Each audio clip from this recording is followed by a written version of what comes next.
Olá, meu nome é Isabela Pereira Rodrigues, sou enfermeira. No momento, atuo como coordenadora do Banco de Órgãos e Tecidos do Distrito Federal.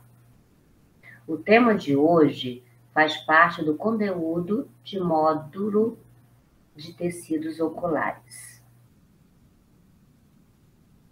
A enucleação, ela consiste no procedimento cirúrgico da remoção do globo ocular da cavidade ocular ou órbita, ou seja, é a retirada do globo ocular do doador. A enucleação, segundo a legislação vigente, ela tem um tempo limitado para que seja possível a retirada desses tecidos oculares. O tempo mínimo é de 6 horas após a parada cardiorrespiratória, desde que este doador esteja fora do ambiente de refrigeração, ou até em 12 horas, desde que o corpo deste doador esteja sob refrigeração. Então, o que a gente percebe é que o tempo é pequeno para que nós possamos organizar toda a logística para a retirada dos globos oculares. O tempo é fundamental para que realmente a gente tenha sucesso, né, na retirada desse tecido. Quais são os locais de retirada desses tecidos oculares? Nós podemos ter possibilidades de retirar em vários tipos de ambientes. Por exemplo, o centro cirúrgico, que é um ambiente hospitalar e, portanto, a maioria dos doadores de tecidos oculares nestes ambientes de centro cirúrgico, eles são provenientes dos doadores de morte encefálica. Podemos captar nas unidades assistenciais, por exemplo, as UPAs, algumas áreas de internação onde aquele doador veio a falecer, se houver possibilidade, né, da gente poder organizar este local com privacidade e segurança. Podemos captar nas anatomias patológicas. A maioria das captações de tecidos oculares, elas acontecem dentro dos ambientes das anatomias patológicas, que se encontram dentro das instituições de saúde, públicas ou privadas. Podemos captar também no Instituto Médico Legal. Então, o Distrito Federal, ele tem uma parceria com o ML, do qual doadores que necessitam fazer, né, necrópsias por motivos de mortes violentas, nós nos dirigimos a este local para que seja captado neste ambiente.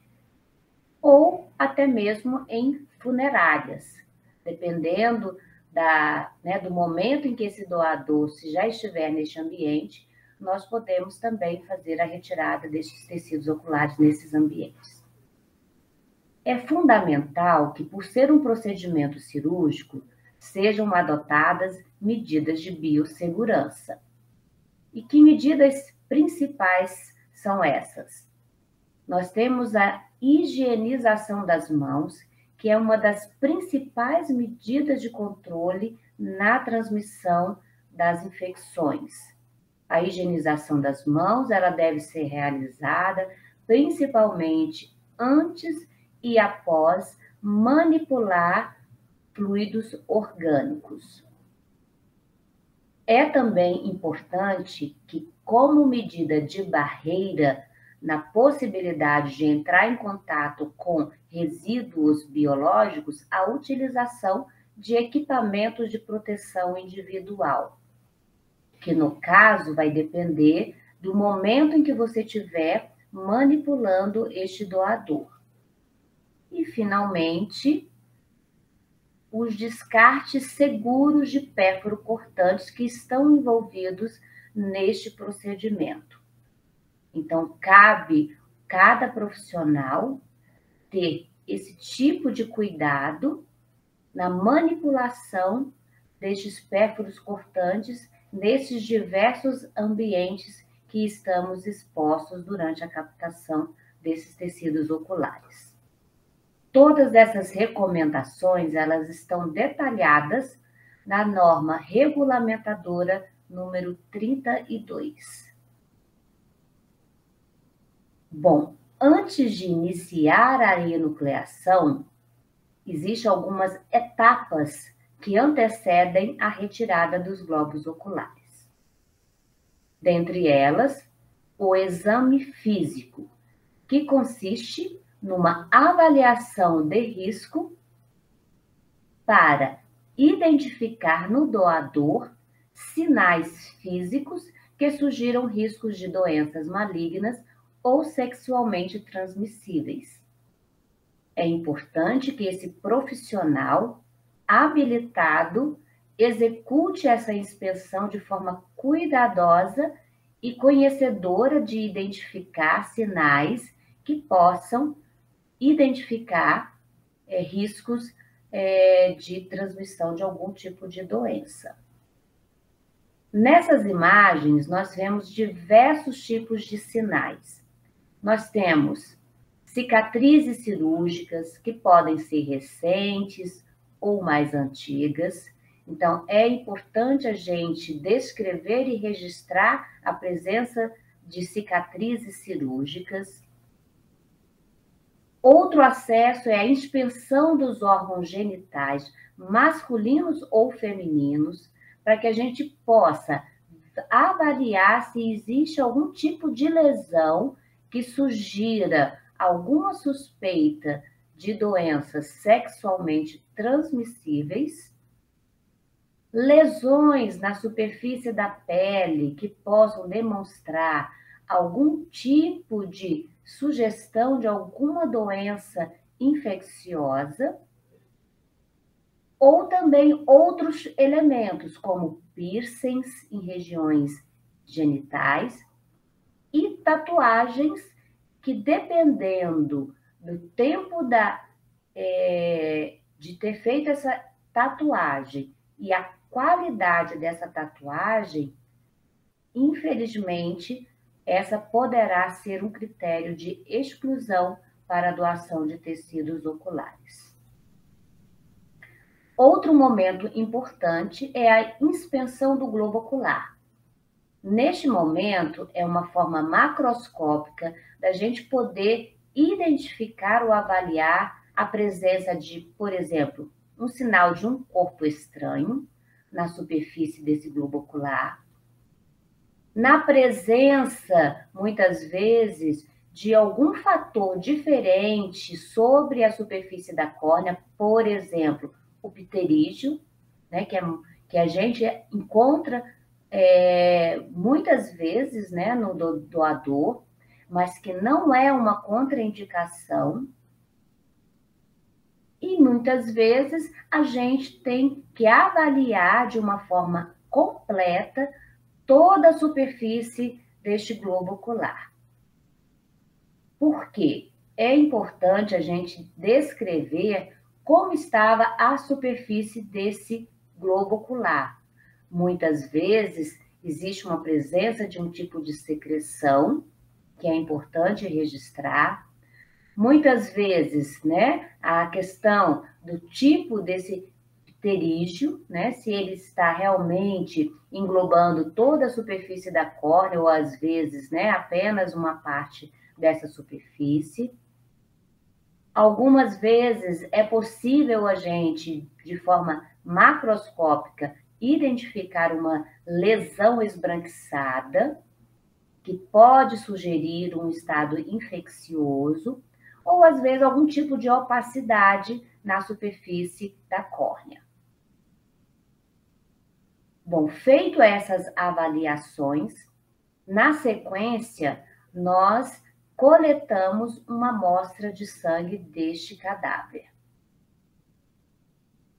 É fundamental que, para uma avaliação segura desse doador, é importante uma análise laboratorial de algumas doenças que são obrigatórias, que é uma avaliação sorológica que envolve doenças causadas pelo HIV,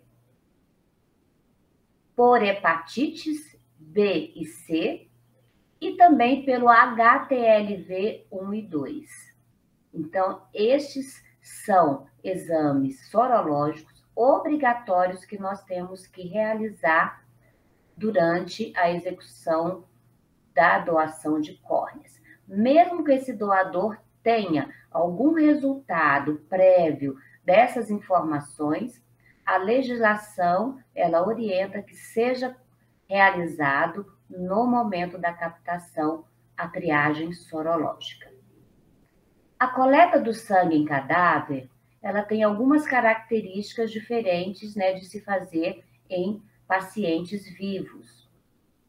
Dentre os materiais envolvidos, nós temos, né, os equipamentos de proteção individual, como as luvas, nós temos alguns tipos de intracates, visto que nós coletamos, né, de vasos profundos, seringas, gases que apoiam e tubos de coletas de sangue específicos. É fundamental que o profissional ele tenha conhecimento de anatomia da rede circulatória. Ou seja, nós precisamos identificar os grandes vasos, neste caso, a subclávia, que é um dos principais vasos onde nós coletamos amostras de sangue do cadáver. Na região cervical, nós temos o acesso às veias jugular interna ou externa. Na parte, né, inferior, nós temos também o acesso à veia femoral, né, que ela já fica localizada bem na parte inguinal, né, do corpo. Ou, dependendo, nós podemos também fazer uma punção intracardíaca, ou seja, diretamente no coração, para que a gente tenha acesso a uma quantidade de sangue viável para análise sorológica.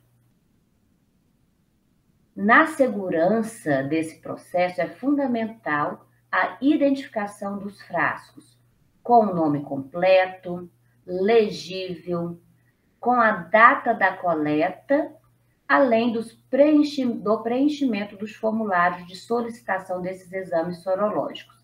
E que muitas vezes é necessário ainda descrever o gênero, porque muitas vezes o nome ele não consegue definir se é do gênero masculino ou feminino. A conservação dessas amostras, ela idealmente, o quanto mais cedo pudermos centrifugar essas amostras de sangue para que a gente possa separar os componentes dessa amostra sanguínea, é importante a manutenção, né, de refrigeração dessas amostras entre mais 2 e mais 8 graus Celsius e que elas sejam transportadas de forma segura em recipientes rígidos. Considerando o cenário atual, existe uma nota técnica orientando que os bancos de tecidos recomenda-se a coleta do suave nasal para análise do RT-PCR para COVID. Este momento também, ele é imediatamente no momento que a gente vai fazer a coleta desses tecidos oculares. Então, após a coleta da amostra de sangue, o profissional devidamente capacitado, ele vai proceder para a coleta do suave nasal para a investigação do COVID. Essa é a nota técnica número 18, mais recentemente, que traz essa orientação. Este é um exemplo do nosso formulário, onde nós registramos várias informações desse doador no momento da enucleação. Então, além da identificação deste doador, nós temos a data e hora do óbito e da enucleação.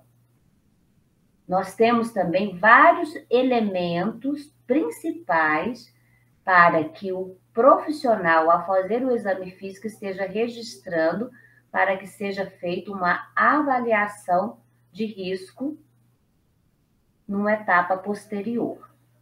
Além da inspeção macroscópica da superfície. Então, foram detalhados alguns principais componentes importantes para que a gente possa analisar tanto em um olho quanto no outro, né? O olho direito e no olho esquerdo.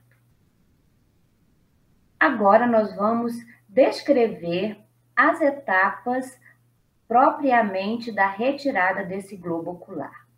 Então, existe todo um preparo prévio da face desse doador. Por ser um procedimento asséptico, existe um preparo da pele desse doador. Então, existe uma antisepsia da pele com um antisséptico específico, à base de iodo, e todo o preparo também dessa superfície da córnea. Temos alguns principais instrumentais envolvidos nessa captação das córneas. Então, são vários instrumentais oftalmológicos, dos quais nós utilizamos para poder fazer a retirada deste globo ocular. A técnica é uma técnica asséptica, ou seja, é necessária a utilização de equipamentos de proteção individual do tipo estéreo. Então, para isso, existe um capote estéreo e o profissional ele tem que ser capacitado para saber como se paramentar de forma a não ter nenhum tipo de contaminação. É importante e fundamental que o profissional tenha conhecimento da anatomia do globo ocular para que identifique as estruturas que são necessárias para que a gente possa manipular de forma segura e adequada esse globo ocular dentro da cavidade orbitária.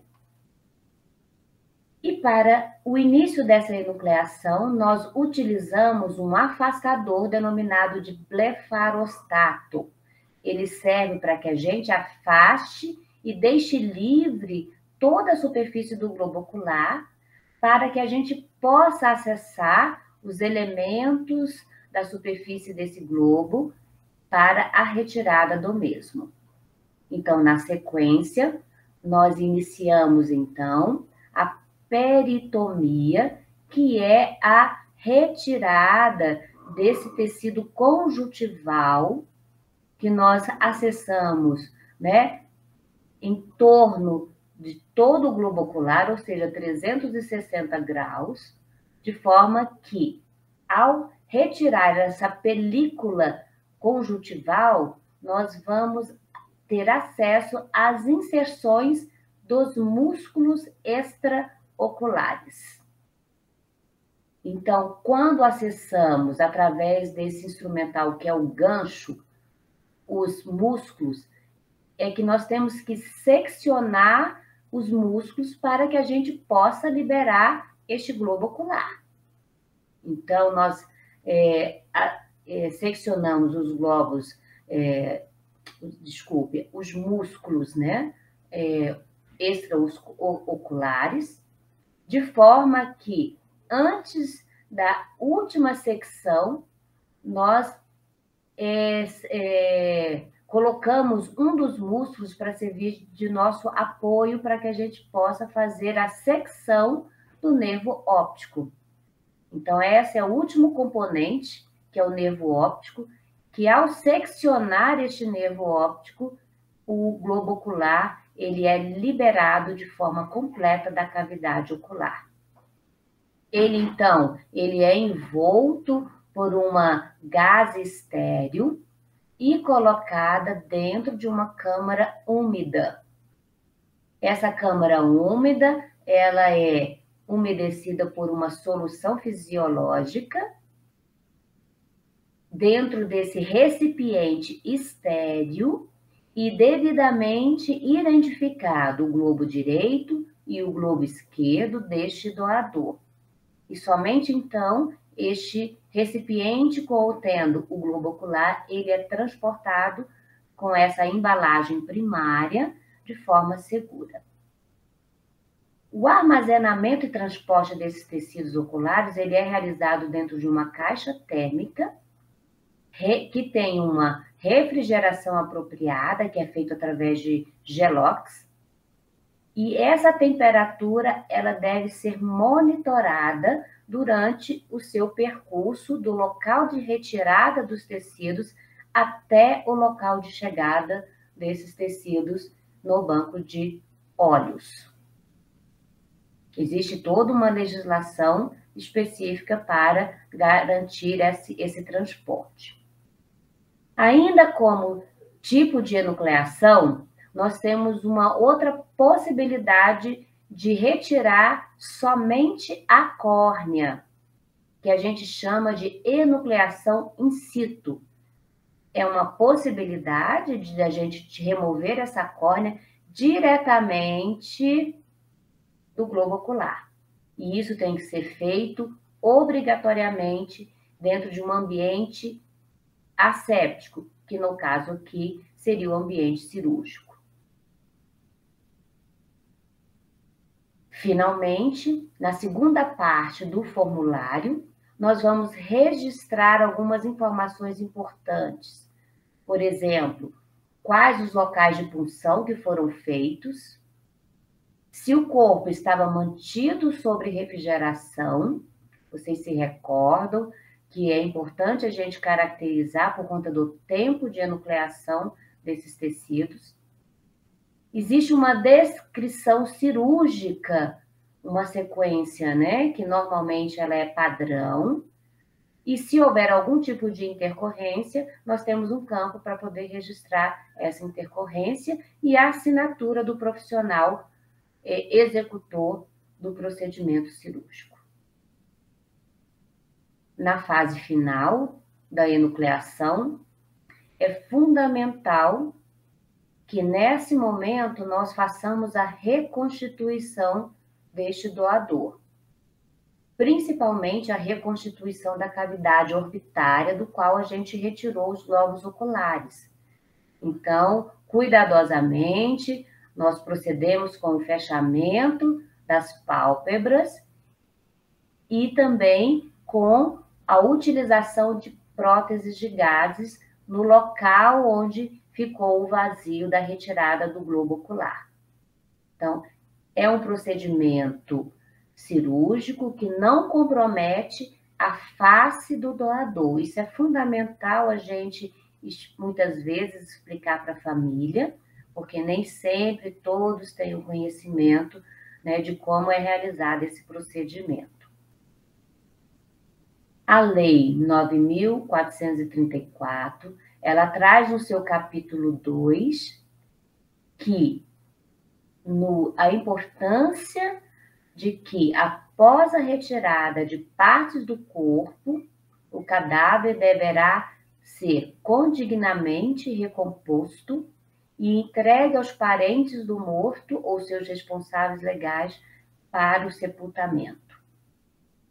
Então, é fundamental que o profissional que lida, né, com essa retirada de tecidos ou órgãos, ele tem que garantir, né, de forma ética, uma devolução do corpo para o seu responsável legal, com dignidade.